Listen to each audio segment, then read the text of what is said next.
Voltamos. Voltamos. Voltamos. Estão me ouvindo? Sim. Ótimo. Obrigada, gente. Obrigada. Então, tá. Então, oi. Aqui, isso. Então, vejamos. Então, vamos agora construir, né? Essa fisiologia, falar desses hormônios, né? E eu vou apresentá-los aqui, vocês vão ver. Inclusive chamando a atenção, né? Onde eles são produzidos. Bem, vejamos. Vamos adiante aqui. Isso. Uma coisa que é muito importante, né, é que durante ali o momento gestacional, na vida ali da formação da menina, já tem as estruturas dos óvulos, né, eles já começam a se diferenciar para a região ovariana, tá? Essa criança em desenvolvimento, essa menina em desenvolvimento já tem a sua estrutura do ovário e já tem ali, né, a presença então das células germinativas, das quais manterão-se ali, né, até a sua puberdade, quando aí, a partir de estímulos hormonais, eles vão começar a se diferenciar, tá? De uma maneira mais contundente, de uma maneira, na verdade, a ponto de vir a dar origem, de fato, o ovócito, né? Bem, então, de início, aquele ovário ali da menina, que ainda está dentro do ventre materno, ela já possui as estruturas primárias, tá? E que a partir do momento, como a gente viu, né? A partir do momento da puberdade, mais especificamente com a participação do estrogênio, nós iremos observar que haverá uma mudança na estrutura corporal da menina e vários aí, né? Vários hormônios também envolvidos, como o folículo, que a gente vai verificar que tem um folículo estimulante, né? Justamente o hormônio que vai estimular a estrutura folicular a agora fazer com que essas células, que são folículos primordiais, comecem a se diferenciar. E essa primeira diferenciação que se faz, gente, é a partir do crescimento. Reparem vocês que aqui o autor está chamando a atenção para gente, que antes eu tenho esses folículos que são primordiais e eles vão crescer, né? A primeira alteração, inclusive, eles comentam que é um aumento de cerca de 2 a 3 vezes o volume inicial, tá? Então, é a primeira transformação dessa estrutura folicular. E isso, né, nós vamos ver depois em detalhes, vai se alternando, vai tendo outras somatórias, inclusive de camadas celulares, a ponto de ter, de fato, uma estrutura folicular considerada madura, e aí essa estrutura de óvulo será liberada. Bem, mas vamos construir isso e vocês vão ver como que isso se dá. A gente só chama atenção aqui que na hora que a gente observa essa estrutura folicular primordial e depois ela primária, o que eu tenho, né? Na estrutura folicular primordial é uma estrutura relativamente pequena, que tem esse envoltório único aqui ao entorno da material genético, né? Só para vocês perceberem como que está essa representatividade aqui de desenho e em relação à foto, né? Então, logo no início, igual a gente está observando ali, o ovário feminino ele vai estar lotado dessas estruturas foliculares primordiais, né? Das quais vão ser objeto de desenvolvimento no futuro, tá bom?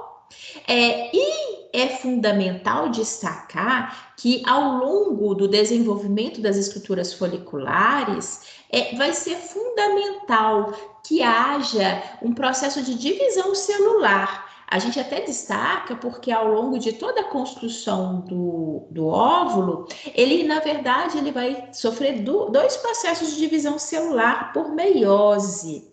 Isso é importante porque, olhem só, a célula germinativa feminina, assim como a célula germinativa masculina, precisam ter a metade do número de cromossomos da espécie. Por que a metade? Porque nós somos fruto da união de duas células. Uma que é a célula da mãe, a outra que é a célula do pai. Então, por isso que cada um precisa de ter metade, porque na hora que eles se juntam, eles vão dar a quantidade de material genético da espécie, que aí isso é importante, porque é isso que mantém a viabilidade, né? A viabilidade ali daquela fertilização, tá bom? Se a gente imaginar, em média, né, a vida reprodutiva de uma mulher, logicamente a gente sempre tem aqui uma variação. Existem meninas que começam a ter o seu desenvolvimento e o despertar da estrutura ovariana de uma maneira mais precoce, né? Mas em média, se a gente for levar em consideração um período, né, reprodutivo feminino que leva-se em conta a partir dos 13 anos de idade até os cerca dos 46 anos, nós temos a formação, né, de 400 a 500 desses folículos primordiais que se desenvolveram ao longo da minha vida reprodutiva.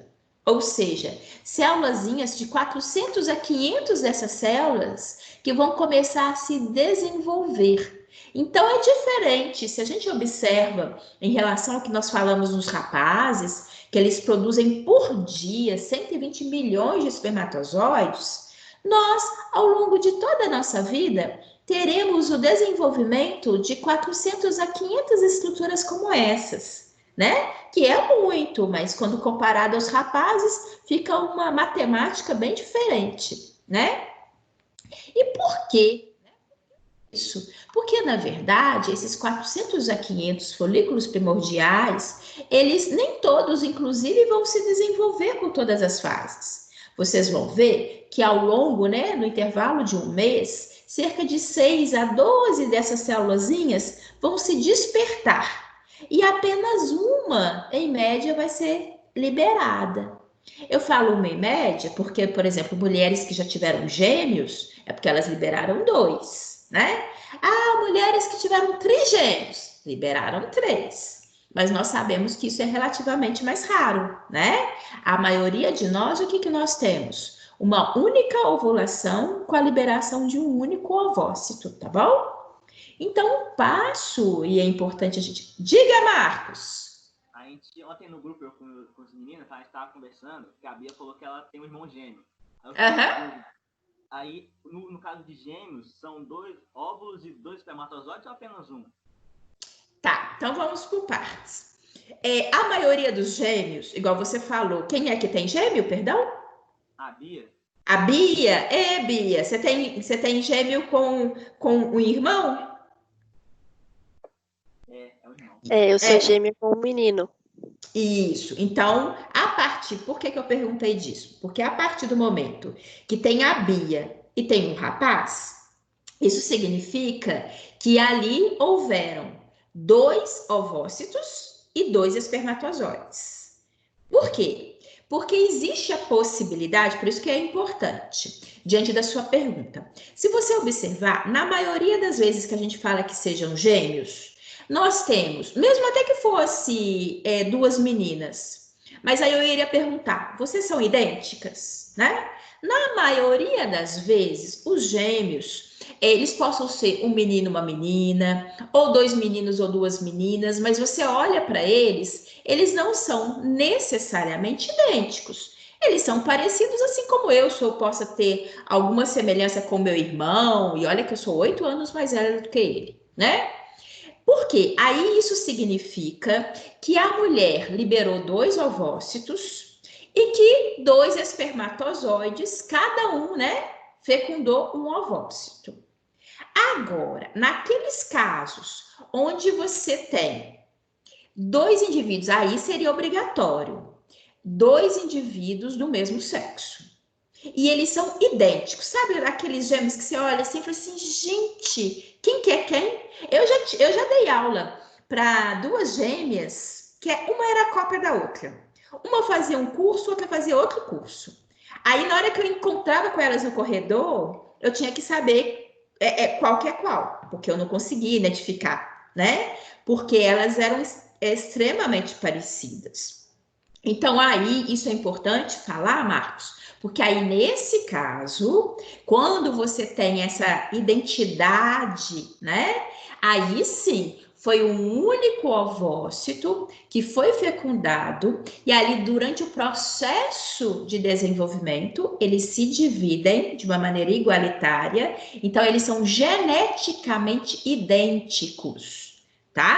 Então, na maioria dos casos, quando da ocorrência dos gêmeos, de fato são indivíduos assim, que eles, porventura, né, tiveram ali, durante o período gestacional, o mesmo período, mas são, na maioria das vezes, indivíduos completamente distintos, inclusive possam vir a ter sexos diferentes, né? Então, esse caso são de células distintas, tá bom? Mas quando nessas situações que são idênticas, aí sim, né? É univitelino, aí é a ocorrência de uma única fecundação, mas que durante o período, né, de desenvolvimento haverá uma divisão certeira, e aí o mesmo material genético vai dar origem a dois indivíduos, tá bom?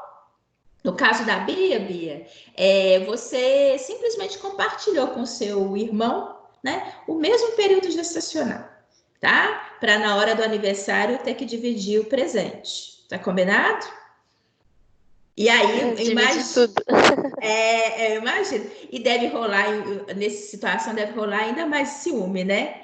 A comparação ali deve ser assim. Eu fico falando que igual aqui em casa, a turminha fica, ai, mãe, você fez isso para um, ai, mãe, você fez isso para o outro. Você tem que tentar fazer sempre a mesma coisa. Imagina em situação de gêmeos, né? É Não verdade. dá nem, não dá nem para a mãe explicar, oh, meu filho, eu fiz isso porque ele está numa idade diferente da sua, que está precisando disso. No seu caso, Bia, é tudo. Ah, beleza. Eu acho que deve ser muito gostoso, né? Mas parabéns para sua mãe, viu? Pode falar com ela que a sua professora mandou parabéns para ela, porque eu era doida para ter gêmeos, antes de ter a primeira gestação. Depois que eu tive um, eu percebi que eu não tinha estrutura para dois ao mesmo tempo, não. Diga, Bia. A minha mãe, ela teve primeiro a minha irmã mais velha, aí depois, na segunda gestação, que veio eu e meu irmão. Mas é porque eu queria saber, que ontem a gente estava até discutindo no grupo, eu e o Marcos, quando gêmeo casa com um gêmeo. Aí qual que é a probabilidade do filho ser gêmeo, de nascerem gêmeos? Você não tá pensando em casar contra o gêmeo também, não, né, Bia? Gente do céu! Ó, a ocorrência, isso não é, de fato, a ocorrência de gêmeos na família, ele tem a probabilidade, sim, né? Aumentam-se as chances. Então, a partir do momento que já existe essa característica da sua família, né? Mas normalmente isso, inclusive, viu, Bia? Só para, porventura, ele é mais correlacionado da parte materna. Né? Então, isso ele vale ainda mais fortemente pela sua parte, tá? Então, o fato, porque isso não incide uma maior perspectiva pro rapaz, porque na verdade ele, olha só, eles já vão liberar milhares de espermatozoides, ok? Então, essa característica de ovular e liberar dois óvulos é uma característica feminina, é uma susceptibilidade feminina. Agora, a participação paterna está sempre ali, ó. Eles contribuem muito, para eles não faz muita diferença, não. Já são milhares, de uma única ejaculação já são 400 milhões. Então, o que vale aí mesmo, Bia, você já tem, que é essa característica materna, né?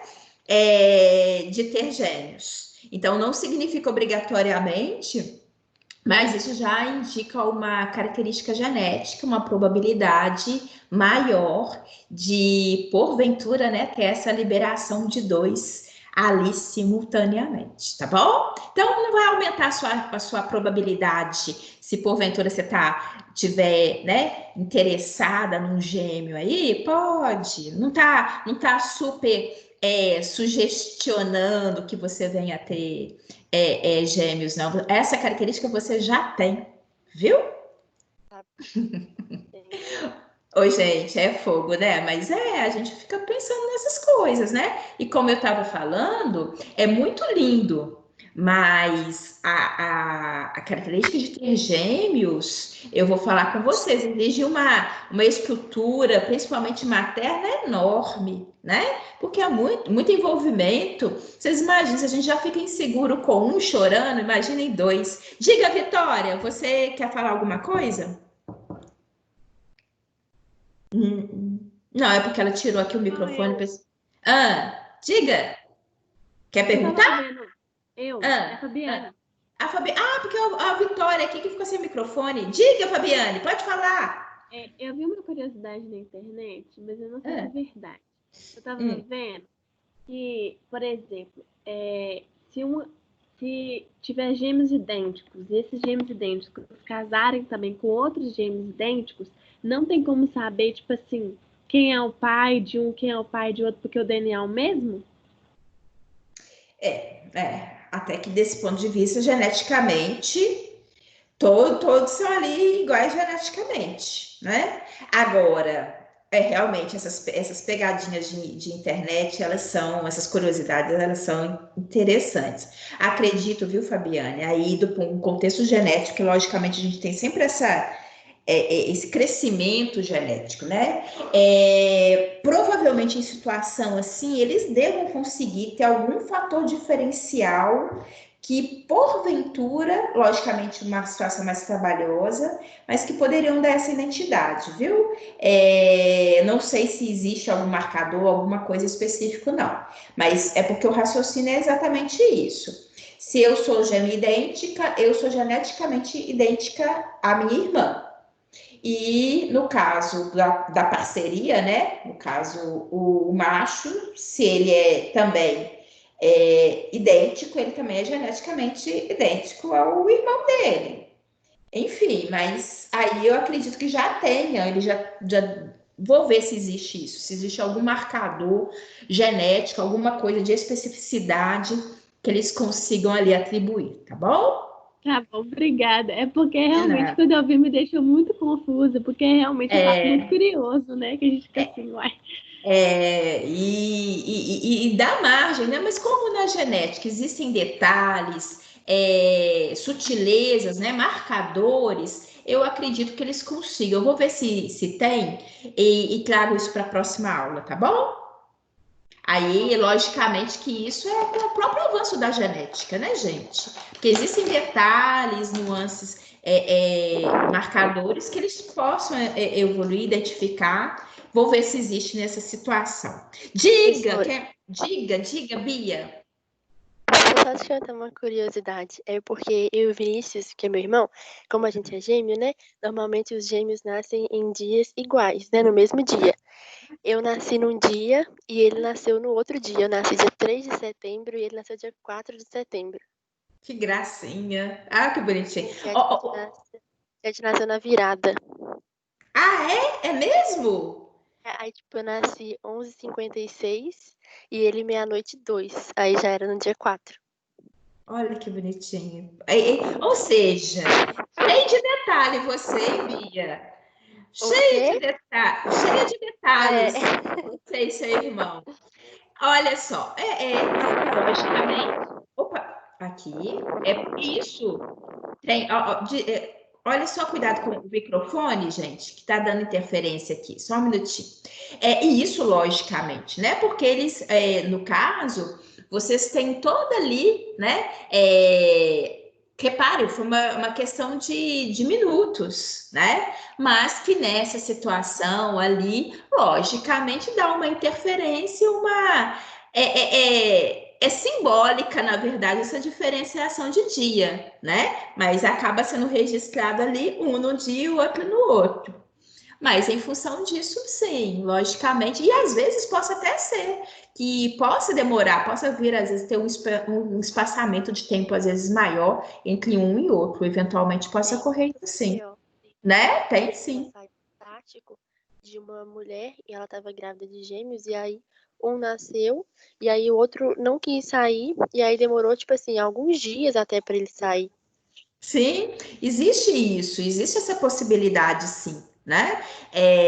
E que são, e justamente por essa característica, até mesmo de desenvolvimento, né? Vocês vão ver, normalmente, para haver a fecundação, quando a mulher ovula, facilita o processo de fecundação o fato dela já ter tido ato sexual próximo, ou seja, que os espermatozoides já estejam ali aguardando, né? Então, como se trata de duas ocorrências, dois óvulos, duas situações distintas, então possa ter um intervalo de tempo pouco, enfim, mas cada um ali às vezes tem o seu tempo de desenvolvimento e ali uma exigência, tá? Então possa ocorrer isso sim. Inclusive, diga. A Maria Cecília, ela pediu para perguntar uma coisa aqui. Diga. A questão de liberar dois óvulos é uma confusão ou é porque tipo assim, eles já estão prontos e ambos saem normalmente assim na tuba uterina? Tá, boa. Não, inclusive eu vou mostrar isso aqui, não é nenhuma confusão, não. É justamente em função de um detalhezinho que eu comentei aqui com vocês, e aí justamente que a gente está aqui falando, e a gente vai dar continuidade, é porque a gente está nas perguntas. Aquele folículo primordial que começa a se desenvolver, por exemplo, a partir do momento que a mulher, né, menstrua, significa que a cada mês ela está tendo esse desenvolvimento. Existem, entre aspas, o acordar, a cada mês, são 6 células dessa que vão começar, 6 a 12 células dessa que vão se desenvolver. Normalmente, né, se a gente imaginar, vamos imaginar que 6 começaram o processo de desenvolvimento. 5 iriam sofrer, que é o que eu estou mostrando aqui, ó, atresia. O que é atresia? É justamente isso que vocês estão vendo aqui na imagem. Reparem que essa estrutura aqui interna, ela ocupava todo esse espaço. E ela está, entre aspas, murchando, né? Atrofiando. Então, vamos imaginar, eram 6 que começaram a se desenvolver, um continua e os outros 5 vão atrofiar. Só que possa, sim, ao invés de apenas um se mantenha o desenvolvimento de 2, tá? E, consequentemente, ou seja, voltando à pergunta, não é nenhuma confusão, não. O organismo daquela fêmea permitiu com que, ao invés de apenas um seguir a trajetória e se tornar um folículo maduro, ela teve a formação de 2, né? Possa ter de 3 ou mais, mas a gente sabe que isso na natureza é mais difícil, né? O fato é que ocorreu por que apenas um? Ou por que se torna cada vez mais raro ter 2 ou ter 3? Justamente porque na natureza, se a gente imaginar, a gestação, levando em consideração as alterações anatômicas e fisiológicas no corpo feminino, fica mais fácil garantir uma gestação com um único desenvolvimento do que com 2, com 3, com quíntuplos, né? A gente já teve aí situação, que até a própria internet divulga isso, que mãe que teve quíntuplos e que, infelizmente, né, posteriormente, cada um foi falecendo porque não tiveram um bom desenvolvimento, né? Então, é justamente por isso. Mas a ocorrência de 2, hoje em dia, inclusive, não tem maior dificuldade, né? Muitas das vezes exige um pouco mais de cuidado da mulher, mas corporalmente a gente consegue dar, né, conta dessas alterações de uma maneira tranquila e fazer com que a gestação seja segura, né? Mas Oi, pode falar, Bia. Aí esses que atrofiam, esses 5, por exemplo, são os que a gente libera na menstruação? Na verdade, eles vão se manter. Não, na menstruação não. Na menstruação é o endométrio. Esses vão permanecer no ovário. Eles vão literalmente ficar aqui, ó. É como se eles fossem ficar ali. Lembra que a própria estrutura do ovário, ela vai ficando agora rugosa, né? vão tendo aquelas alteraçõezinhas internas também, né? Além das cicatrizes com a liberação do óvulo. Então, essas estruturas elas permanecem nessa massa, né? Nessa estrutura tecidual do ovário. Não promove dano nenhum, ele simplesmente, ao invés de evoluir, ele vai atrofiando e se mantém aqui. Então, ele não é liberado. E Pode esse falar. que tá apto para fecundar, se ele não for fecundado, o que acontece com ele? Aí ele faz igual os outros? Aí sim, aí vamos só acompanhar aqui. Não, aí não tem, a imagem vai aparecer lá na frente, mas lá na frente eu vou destacar. Vamos, esse que você me falou, né? Esse que eventualmente a gente libera a cada mês. Eu ovulei, ele foi liberado, ele vai passar pela tuba. Na verdade, é aquele desenho que eu já mostrei para vocês lá anteriormente. Ele vai passar pela tuba, só que tadinho, ele vai chegar ali na tuba e não vai ter espermatozoide. Ele não vai ser fecundado, então ele acaba sendo liberado também. Ele também vai sofrer atresia, e aí sim, esse acaba sendo liberado, né? Ali juntamente com o material da menstruação, juntamente com o endométrio, tá? Agora, para as mulheres que tomam anticoncepcional, aí tem um detalhe, ela não ovula, né? Na verdade, o anticoncepcional é justamente isso, evitar que essa mulher libere a célula germinativa, tá? Lá na frente vai aparecer isso melhor, que aí a gente vai juntar todas essas características, aí vocês vão ver que a gente vai fechar todo esse conceito aqui que a gente está falando, tá bom? E vai ficar ainda mais claro para vocês. Lu, Oi? a Vitória queria perguntar, mas o microfone dela não tá funcionando. Ela Pode queria falar. perguntar se gêmeos pulam gerações. Por exemplo, se minha avó teve gêmeos, minha mãe não vai ter, mas aí eu tenho a maior probabilidade de ter do que minha mãe. Não, entre dos gêmeos não necessariamente. Não necessariamente, não precisa de pular gerações, não, tá? Às vezes possa ter essa incidência independente. A gente fala pulo gerações é quando a característica ela vem a ser recessiva. Não, ela tende, se tem essa ocorrência, isso se mantém ao longo da família, tá bom? Professor, Diga, Marcos. isso tem a ver com aquela lei de Merkel, primeira lei de Merkel, tal, azão. De Mendel, sim. E sim, a lei de segregação, né? Coisa que vocês vão ver na CMC, o professor comenta com vocês, e vocês vão ver em detalhes na genética, né? Que aí sim, existem características que elas tendem a pular gerações. Existem características que elas têm ocorrência direta. Podendo ocorrer ali ao longo né, independente de geração, ela é mais frequente, tá? Enfim, justamente a primeira e a segunda leis de Mendel, do qual ele, fazendo trabalho, né, ali com as ervilhas, ele conseguiu montar, estabelecer algumas regras que são completamente aceitáveis, né, no entendimento da parte genética humana, tá bom? Aqui, vou mostrar a vocês a parte hormonal, né? A gente falou tanto dos hormônios e eu falei que ia apresentá-los. Na verdade, a gente fala que essa parte hormonal feminina, nossa, ela é liberada por três componentes clássicos, que é o hipotálamo, a hipófise e o ovário. Então, olha só. No hipotálamo, ele é liberador da gonadotropina.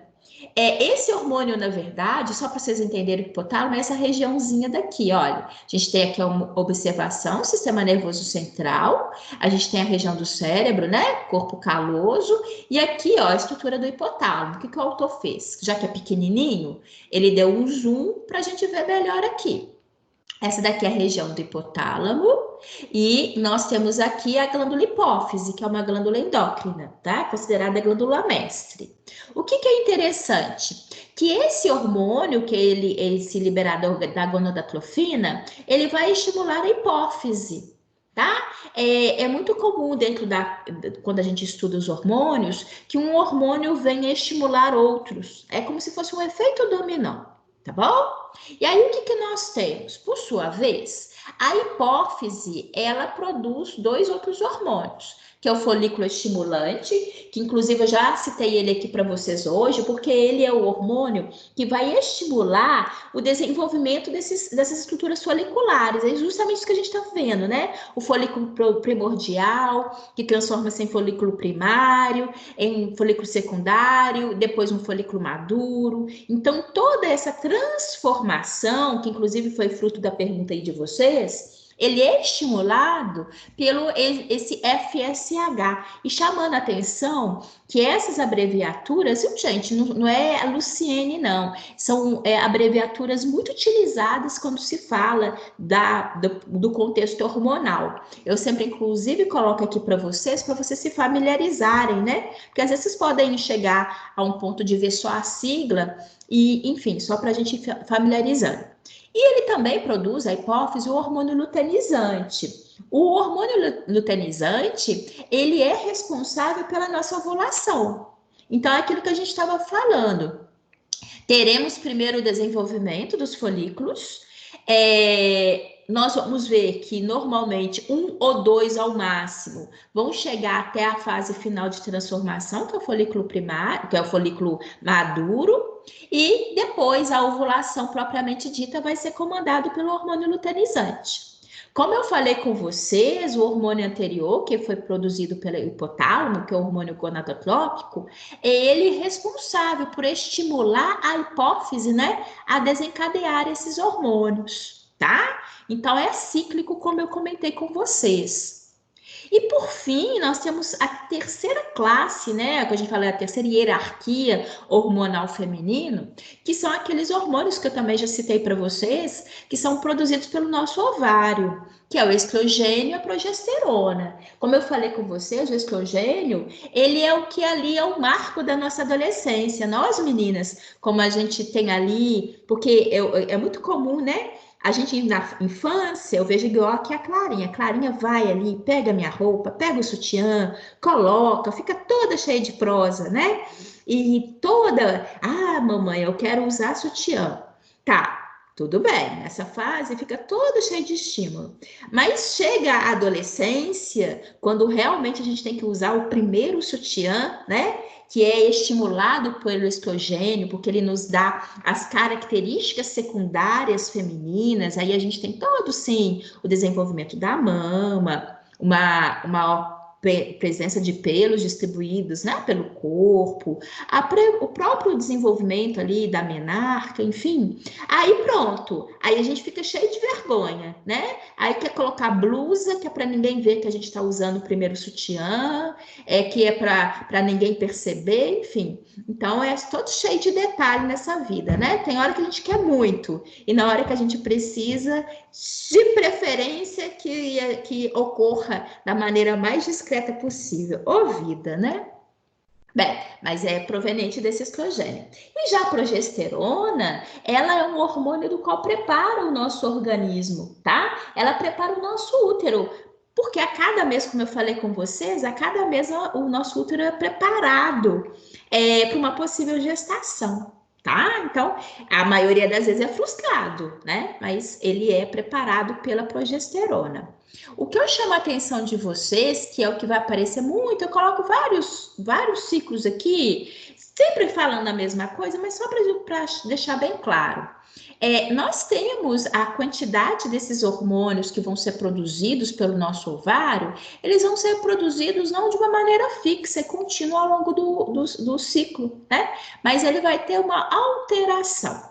E aqui eu chamo a atenção de vocês, porque a gente fala que o ciclo feminino, que é conhecido como ciclo ovariano ou ciclo menstrual, ele compreende em cerca de 28 dias.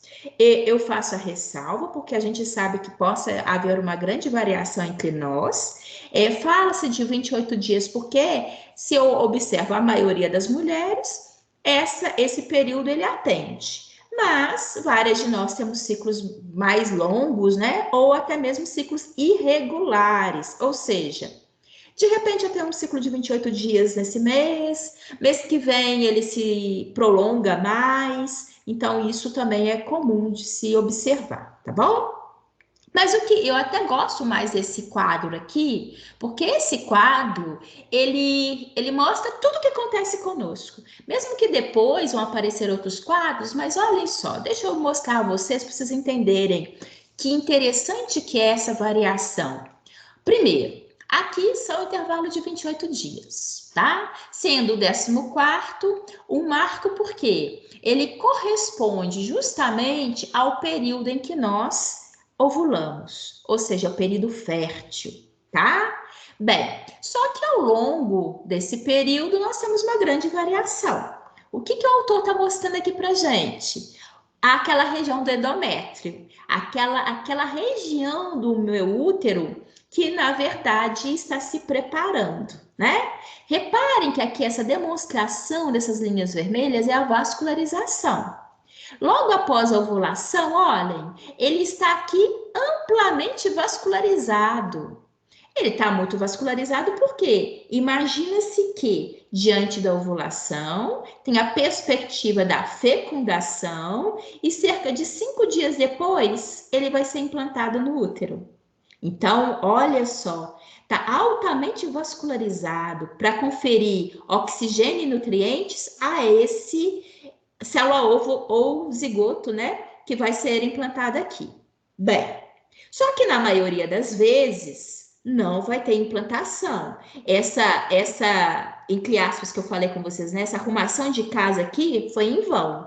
Então, o que ele vai fazer? A limpeza, que vai ser a descamação e onde a gente vai ter a menstruação, tá bom?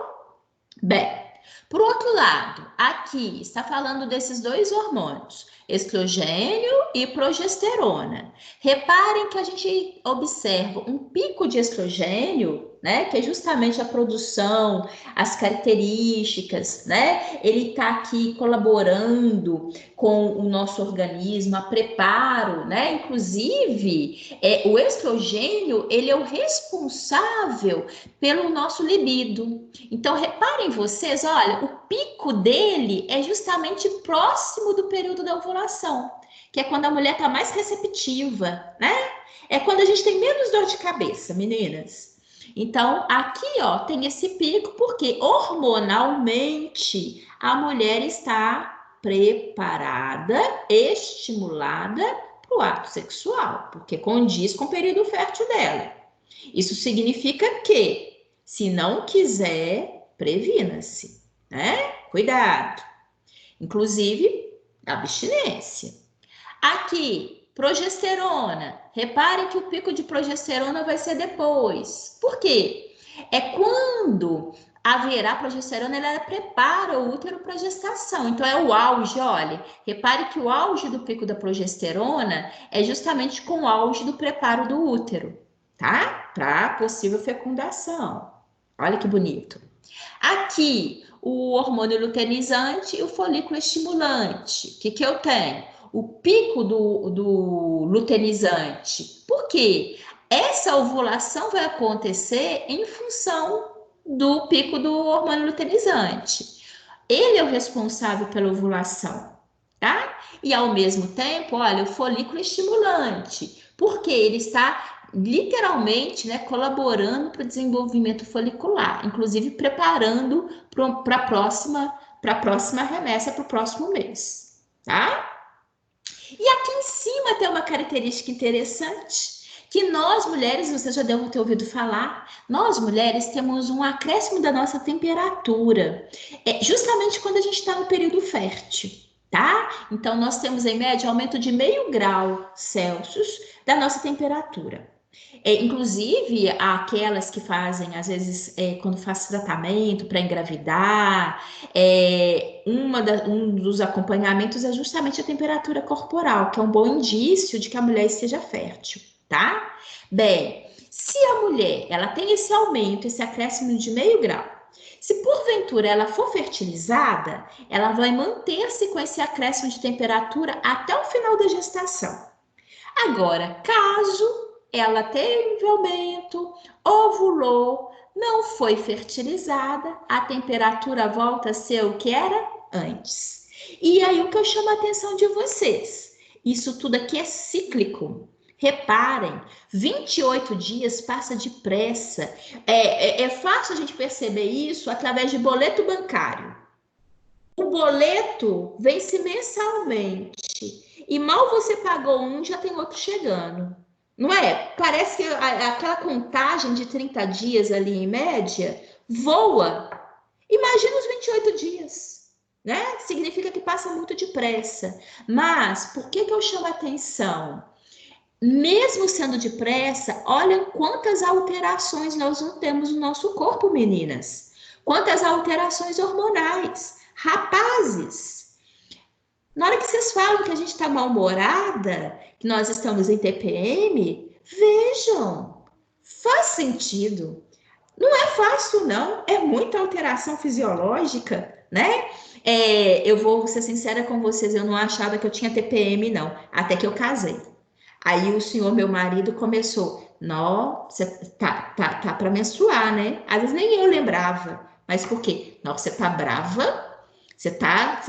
Nossa, só de, enfim. Aí ele foi e me fez perceber que, de fato, eu, assim como a grande maioria das mulheres, somos susceptíveis a essa variação hormonal. Isso interfere, sim, né, em vários aspectos da minha estrutura corporal e também interfere ali no nosso dia a dia, né? É muita alteração, tá? Vocês vão ver que isso que eu falei aqui, ele vai acompanhar em outras, vão aparecer de uma maneira repetitiva outros gráficos, mas eu gosto desse daqui, que aí a gente tem um panorama geral. E só para chamar a atenção, né? Depois da ovulação, aquele local ali dentro do ovário, a gente tem a formação do corpo lúteo, que é aquela estruturazinha amarelinha que já apareceu no ovário em imagens passadas, que eu destaquei para vocês. Que se porventura a mulher foi fertilizada, ele se mantém e vai ser importante ali para a manutenção dessa gestação logo no início. Isso que a gente vai ver semana que vem. Ou, caso contrário, ele vai também regredir. É isso que deixa ali o nosso ovário com as cicatrizezinhas, né? Com as marcas. Então, é isso que acontece conosco durante o processo de envelhecimento natural, né? De maturidade. Olhem aqui, como eu falei com vocês, isso vai se repetir, tá bom? Não vou toda hora repetir a mesma coisa, mas eu acho importante porque algumas características que eu já falei com vocês, elas aparecem porque eu gosto de colocar no meu material, porque eu sei que na hora do estudo, né, para o aluno, ele vai ali, é importante que seja escrito para ele recordar. Só chamando a atenção de vocês que todas essas alterações que eu pontuei aqui correspondem ao ciclo menstrual, né? Ao ciclo ovariano, como queiram dizer, né? Que as alterações que nós temos ao longo do nosso mês, tá? Chamando a atenção de vocês, olhem só, que nós temos o período menstrual e o nosso período fértil. E até chama atenção porque a gente fala que o período fértil é em média o 14º dia, que seria a metade do nosso ciclo, né? Mas sempre eles chamam atenção para a gente ter o cuidado, tanto de 2 dias antes como 2 dias posterior à metade. Então, em média, considera-se que mais ou menos nós temos a possibilidade ali, né, de fertilização em cerca de 5 dias. Então, é um cuidado que tem que se ter, chamando a atenção, né, que tem muitas pessoas que às vezes utilizam da tabelinha, do conhecimento do ciclo menstrual para se evitar a concepção. Muito cuidado, porque esse ciclo ele possa sofrer alteração, né? Inclusive por cargas de estresse, igual esse momento que a gente está vivendo agora, a pandemia, onde, de uma maneira geral, todos os indivíduos, machos e fêmeas, estamos preocupados, estamos mais estressados, com a alteração da nossa rotina diária, né? Isso tudo é motivo para, eventualmente, interferir no nosso ciclo menstrual, tá? Então, às vezes, qualquer alteraçãozinha, e o organismo não avisa, né? Então, por isso que, porventura, quem não queira engravidar tem que ter um cuidado redobrado, né? Em relação a essa característica aí de cuidado do período fértil, tá bom? Aqui, olhem só, Isso que a gente tinha falado anteriormente, né? O ciclo sexual feminino faz com que, em média, nós tenhamos a liberação de um único óvulo, né? Ali durante o processo de ovulação, nós já falamos disso. Embora a liberação de um único seja o que ocorre na maioria, não significa que seja exclusivo. Nós já trabalhamos, inclusive, com essa possibilidade, né? De gêmeos, de ovular 2 ao longo do mês, né? A gente já trabalhou com isso. Na hora que eu fui procurar a imagem, era justamente essa imagem que eu estava procurando para poder esclarecer a pergunta do Marcos, né? Sabia que ela ia aparecer, mas é justamente essa daqui. Olhem só, porque quando eu chamo a atenção de vocês que o endométrio, ele é preparado, né? Foi aquilo que É porque a gente fala, isso a construção ali vem muito do que a gente está comentando naquele momento. Então, o endométrio ele é preparado, como eu falei com vocês, né? Para receber, né, a implantação de figura tão ilustre que é a célula ovo-zigoto, que dará origem a um novo ser. Tá? É justamente aquela regiãozinha que eu já mostrei para vocês anteriormente, mas que aqui era o momento onde, a princípio, eu iria destacar isso, tá? Aqui chamando a atenção do que a gente também já falou, que todas essas mudanças ovarianas, elas ocorrem em função principalmente do hormônio folículo estimulante e do hormônio luteinizante, né? Só repetindo, o folículo estimulante, que esse FSH aqui, ele literalmente vai fazer com que esses folículos, né, essas estruturas foliculares eles acordam e comecem a se desenvolver por esse processo, e o hormônio luteinizante, como eu falei com vocês, ele vai ser o responsável pela estimulação da ovulação. Por isso, inclusive, cujo pico maior é próximo ao período fértil da mulher. Aqui, a ausência desses hormônios, ela ocorre na fase infantil, né? É por isso, inclusive, que na fase da infância, a gente fala que o corpo feminino, a parte reprodutiva, ela está adormecida, né? E que ela, na verdade, acorda a partir da primeira menstruação, que é o que a gente denomina de menarca, né? E aí, sim, a partir do momento que a menina tem o primeiro sangramento, aí...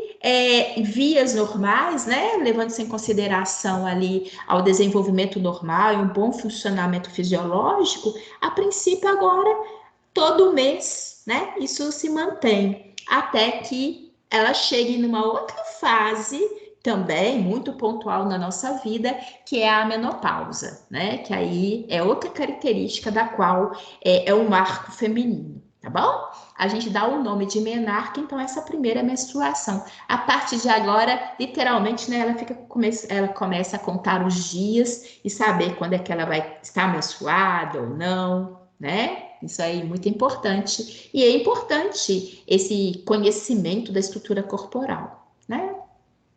Aqui eu até coloquei para vocês, né, conforme que já estudamos, porque na verdade isso daqui não é novidade. É porque agora a gente consegue perceber que todo esse processo aqui, né, que a gente falou de desenvolvimento até ter o folículo maduro, é todo promovido hormonalmente. Agora eu consigo entender que isso não ocorre ao acaso, né? Isso é proveniente de uma resposta hormonal, né, como nós vimos. E que aqui, olhem só, aqui eu acho interessante que o autor da imagem remete para a gente, que vocês até foi fruto de pergunta, falou assim, mais adiante vai aparecer. Olhem, dos folículos primordiais para os folículos primários, reparem que aqui está até representado 1, 2, 3, 4, 5, né? 5 estruturas foliculares, e que aqui eu terei que vai continuar o processo de desenvolvimento e os demais vão sofrer o quê? Atresia, que foi o que a gente falou. E até agora, eu acho que fica mais evidente, agora eu não me recordo ao certo quem perguntou, que essas estruturas aqui que não vão perpetuar o processo de desenvolvimento, eles não vão ser liberados com a menstruação, mas eles mantêm-se aqui dentro da estrutura ovariana, tá? Sem prejuízo nenhum, sem qualquer perda para a estrutura ovariana, tá bom? E aqui, ó, que bonito também, porque mostra para vocês a liberação, né? Com a ocorrência da ovulação, vai ter a liberação do ovócito, e aqui nós acabamos tendo, né, o que a gente denomina de uma pequena marca, que são aquelas estruturas que vão sendo perceptíveis ali na estrutura ovariana. Gente, eu vou fazer o seguinte, a gente chegou no nosso horário. Eu quero saber se tem alguma pergunta por agora. E eu vou deixar este slide como marco. Semana que vem a gente vai finalizar, não falta muita coisa, mas a gente vai finalizar a fisiologia feminina e falar um pouco ali do desenvolvimento, tá? Da gravidez propriamente dito, tá? Alguém tem alguma pergunta? Sim, professora. Diga, Marcos. A senhora já sabe como é que vai ser a questão das provas? Tá. K2? Tá. Ô, Marcos, eu acho que vocês receberam até um comunicado, né? As datas estão todas mantidas. A gente vai fazer ainda, né? As provas e tudo, mas vai ser mais ou menos no mesmo formato que foi na primeira etapa, tá bom, Marcos? Ainda como o prazo tudo direitinho assim não tem ao certo, mas a recomendação é que a gente obedeça mais ou menos o mesmo esquema que a gente fez na primeira etapa, tá? A gente está, os nossos professores, a gente está, de alguma forma, né, finalizando, a gente está finalizando o conteúdo teórico, depois ainda vou mostrar para vocês a também utilizar, inclusive, daquele nosso Atlas virtual, que eu acho que ele completa muito algumas características que a gente teve aqui, mas as datas, inclusive, das provas estão mantidas, tá bom? De acordo com aquele nosso calendário. E vai ser mais ou menos, logicamente que aí é muito fruto aí em relação a cada professor, mas a instrução é que a gente obedeça mais ou menos as mesmas instruções, tá? Do que a gente teve na primeira etapa. Bem, só uma coisinha aqui antes, né? Deixa eu até ver aqui, ó. E, tá? Deixar isso aqui para vocês entusiasmarem, né? Diga, Bia. Pode perguntar. Tem alguma diferença na menstruação da mulher que libera um óvulo e da mulher que libera 2, se eles não forem fecundados? Não, Bia. Não faz diferença nenhuma nesse sentido, não, tá? A gente possa ver, às vezes, ter alteração em termos de fluxo, ser mais intenso ou menos, mas isso é um fruto de uma característica pessoal, fisiológica, não que isso seja indicativo de uma ovulação múltipla ou única. Isso não tem essa diferença, não, tá bom? Isso não. Mais alguma pergunta? Obrigada. De nada, Bia. Eu gosto, é tão bom, vocês viram? Que a partir do momento que vocês começaram a perguntar, fica muito mais gostoso. Fica muito mais gostoso para vocês e para mim também, ó. É bom. Nossa, dá uma vontade de ver vocês. Quando vocês ficam muito caladinhos, dá uma solidão. Eu acho que eu já falei isso, mas é porque é mesmo. Tá? Quem é que vai me dar o ar da graça de poder vê-los, de poder falar aqui comigo junto que sextou, né? Sextou para vocês, para mim ainda vai sextar. Oi, Marcos. A Melina, obviamente. A Melina? Mas você também, Marcos, não seja por isso, não só. Olha só, nós temos Bia, temos a Aline, temos você, Marcos, Glenda. Glenda hoje ficou caladinha. Débora, Vitória, Sabrina, Ellen, a própria Melina, o Pedro, Leandro, Marcelo, os rapazes ficaram bem caladinhos também. Maria Cecília, Fabiane, a Lívia, né? Tem um pessoal que já deu uma saída. Gente, vocês não vão me deixar sozinha, não. No final, vocês vão me deixar sozinha desse jeito? Marcelo falou que apareceu hoje, hein? O Marcelo? É mesmo? Cadê o Marcelo? Verdade. Então, professora, hoje sextou, né? Só que... Sextou. Então, Marcelo. Cansado, né? Já chegou a semana. Não é difícil não, camarada. É só aparecer. Gente, vocês não vão me deixar sozinha. Marcelo tá me sapiando, tá me prometendo desde a semana passada que aparecer na aula, Lu. Mais coragem. Aí, Bia, obrigada. Ellen. O Marcelo vai, olha lá. Glenda. Né? Isso, Marcelo. Por favor. Aí, ó, que coisa boa! A Glenda.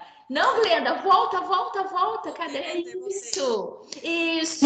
Leandro, olha só. Ei, Leandro. Vocês estão vendo que um puxa o outro? Vai dando aquela coragem, né?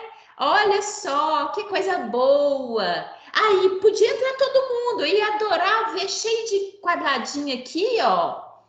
A gente fica com saudade, gente. É bom ver vocês, ó. Bia, Marcelo, Ellen, Marcos, Leandro, Fabiane, Glenda, Vitória. Ei, Vitória! Que coisa boa! Ó, é isso. A gente fica com saudade. Eu falei para vocês passarem bastante perfume, né? Que era para vocês entusiasmarem, aparecer aqui, ó. Poxa, é bom demais. Oi, Marcos. Tem mais gente para aparecer.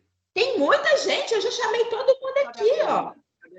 Vamos falar pro pessoal aparecer aí, ó. A Melina tá aparecendo aí ou eu que não tô vendo?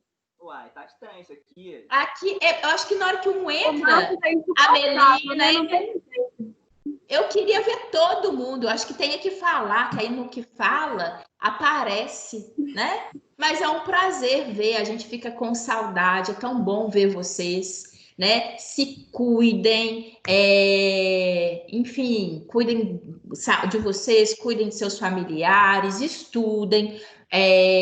Eu mandei a mensagem para vocês, né? Eu recebi os estudos dirigidos, todo mundo que me mandou, eu dei o retorno, já estou finalizando, estou para liberar a nota, tá? Entre hoje e amanhã, mais tardar domingo, finalizo isso e libero, tá? Enfim, continue a fazer as atividades lá do AVA, né? Aquelas que são só de marcar, enfim. Vamos, e é muito bom ver vocês todos. Ainda mais vamos agora falar aquela palavrinha que a gente fica a semana inteira esperando. O que aconteceu agora? Sextou. Alguém falou que sextou e tá com preguiça, né? Gente, faz parte. Mas sextou. E eu não posso ter preguiça, não, que eu vou até tarde hoje, trabalhando também, tá bom? Mas para vocês, ó, sextou, se cuidem, tá? Com preguiça, sem preguiça, muito cuidado, juízo, viu? Se cuidem. Mas isso é bom, viu? Tem que ter muito juízo. Da mesma forma que eu falo para minha turminha aqui também. Falo muito na cabeça da minha turminha. Juízo é importante, tá bom? Bia, você que tem gêmeo, né? Mande um abraço, por favor, meu, à senhora, sua mãe, tá? Ela realmente é uma vitoriosa, tá? Porque depois que eu tive o meu primeiro, eu falei, meu Deus do céu, 2 chorando e ter que condicionar isso tudo aqui é uma loucura. Imagina 2, tá? Fala com ela que a sua professora mandou um abraço bem apertado a ela. Meus parabéns. E parabéns a todas as mães, porque vocês viram aqui que, gente, não é fácil não. Ser mulher não é fácil. Todos nós precisamos. Rapazes, dê um abraço à mãe de vocês, tá? Dê a elas parabéns, porque o que nós mulheres temos ao longo do mês ali, né? E passamos para ter vocês, não é fácil não, tá bom? Beijo então para todos vocês. Um beijo para todas as mamães aí, né? Sistema reprodutor e a fisiologia feminina é motivo de muitos aplausos, tá bom? Né não, meninas? Sim. E as cólicas, né? Só a gente para poder saber, tá bom? Fiquem com Deus. Bom final de semana. Sextou. Tchau, Marcos. Valeu a todos vocês. Um grande beijo. Aline, Marcos, Glenda, Fabiane, Vitória, Maria, Débora, Sabrina, tá? Todos vocês. Um grande beijo, Pedro. Obrigada, gente. Fiquem com Deus.